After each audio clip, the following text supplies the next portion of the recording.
YAYA. Hey guys, welcome back to the channel. So it is super early and super cold, but I am pumped and I wanted to let you know why. If you watched our previous video, you know that we not only have one but two DAs or 90 Integras sitting with us right now. One at the shop, which was a race car, it has a cage, the motor was built and it was just in the process of getting back to the track.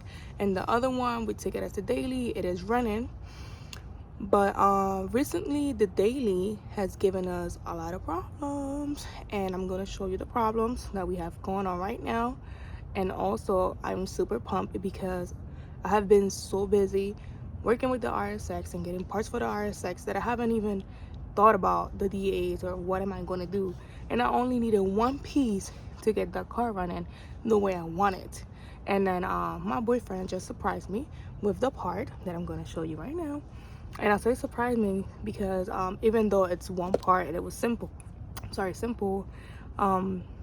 just wasn't thinking about it. I was too busy, too distracted with the RSX. But let me show you. So he got me innovative mounts. That's the only thing that I needed to make this car manual. So everything else is coming from the other car, which is going to be the donor. Right now we can't do anything with that car for drag racing. The cage that it has on right now is too heavy and it's just so much work to do to it that honestly we cannot afford it right now. So we're going to use it as a donor and we're going to make the daily stick shift, and we're just going to focus on that car for now. But it does have some issues right now that I'm going to be going through for the rest of the day and probably solve some of them, hopefully. And let me just take you guys through the whole day. Here's our girl, 90 Integra. Hopefully I can make her do what she's doing or acting up with right now. Got a bunch of trash in the back, don't even look at it. Let me see. So right now what this car is doing, the transmission is messed up.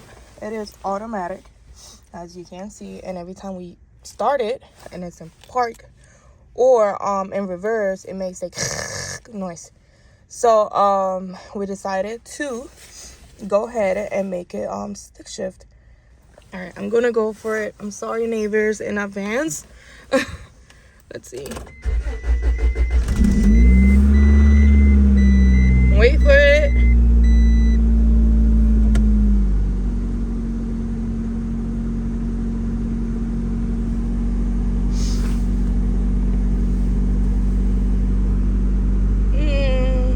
It's taking a while. Also, what I want to take a look at today, it's, as you can see right there, we have a goddamn leak coming to the front that I need to address before the car gets all rusty, and it's already kind of like smelling humid, so gotta take care of that as well, hopefully today. And I'll show you guys a couple more problems that I have going on underneath the hood at the moment. They're easy fix, I just haven't had time. And now that I'm waiting for the parts for the RSX or the La Chancla, then I'm just gonna go ahead and take care of this stuff before I get all backed up again. Right now it's not doing it. It is in park. Yesterday was going crazy, but I guess it's feeling sorry for the neighbors. Let me just put it on reverse. It does it on reverse most of the time.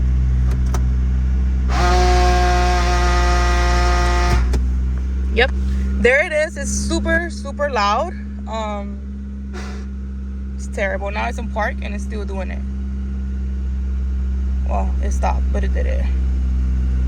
So yeah, that's the problem that we have going on, the major problem, and that's why we're swapping it to manual or stick shift, which I don't mind. I think I would have swapped it anyway, and since we have that transmission and the parts and the other car just sitting, might as well put them to use.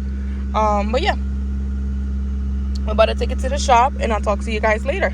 Right, so we are officially off the clock. Now I have time to take a look at Jasper and see what's going on. I do hear some whistling coming from the booster, and as you can see right there, there's some rust. I'm pretty sure it has a hole in it. It's leaking air through there. Also, I want to find out what's going on with the water leak going inside the vehicle. Last time we water tested, it looks like it was coming from that area up there. So I'm going to have to remove all this and find out where exactly it's coming from. And let's see what else we find in here. So I just finished taking off this freaking cover. It took me a while, I ain't gonna lie. A lot of these clips were old, and they broke in the process, old and like dry. So I really hope that the leak is coming from somewhere in here, because I don't want to feel like I did all this for nothing. But this is part of it. I'm going to vacuum a little bit right there, and then pour some water and see if I can find it or see where the water is going. All right, so I got the last piece out, and luckily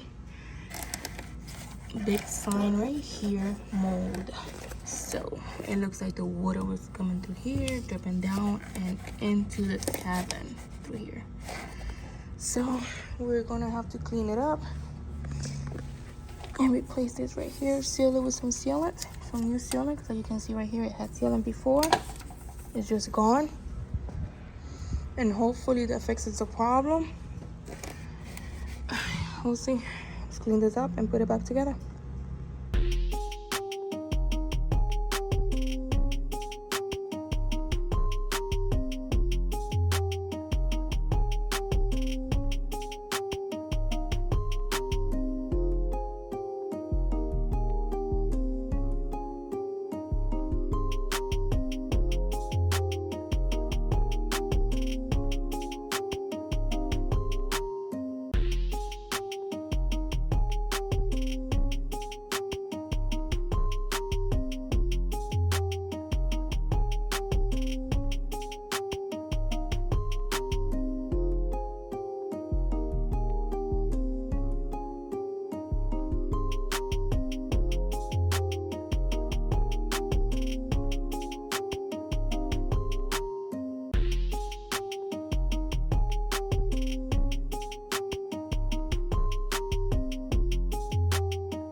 All right, so it's all finished now. I didn't even realize that the camera was not freaking recording anymore, but we did have to make some adjustment and improvise a little bit. So when I put back the covers for it, the clips were not working anymore, and it was not holding it against the windshield. So we had to use screws and nuts.